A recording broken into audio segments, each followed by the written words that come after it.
সবাই অহনার একটা interview clip কেটে দিয়ে প্রাক্তন একটা জানোয়ার,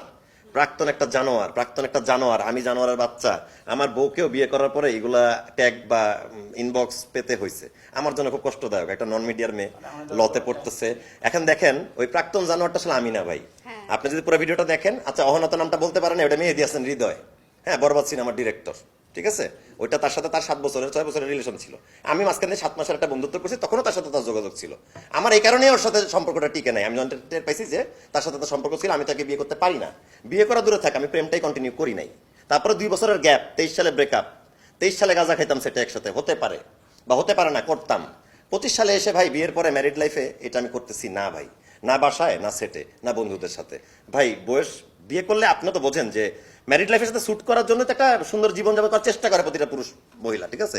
প্রাক্তন একটা জানোয়ার, এটা আমি না। যে কমেন্টে লিখতেছেন এই প্রাক্তন, এই যে জানোয়ার, এই জানোয়ারটাই যে মানে গাঁজা খায় বা জানোয়ারটা ওকে ছেড়ে দিয়ে চলে গেছে, আমি কাউকে ছেড়ে দিয়ে চলে যাইনি। আমি ছেলে এতটাও খারাপ না। মানুষ এটাই ভাবছে আমি একটু লাউড, একটু এইভাবে কথা বলি, কিন্তু আমি আসলে ওই জানোয়ারটাও না।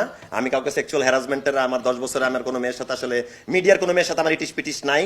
আমার ওই একজনই গার্লফ্রেন্ড ছিল 23 সালের ঘটনা। কিন্তু এছাড়া আশেপাশে ওদের সাথে যে 2 দিন কথা বলবো, চ্যাট করছি, এই সামান্থা আসো একটু কফি খাই,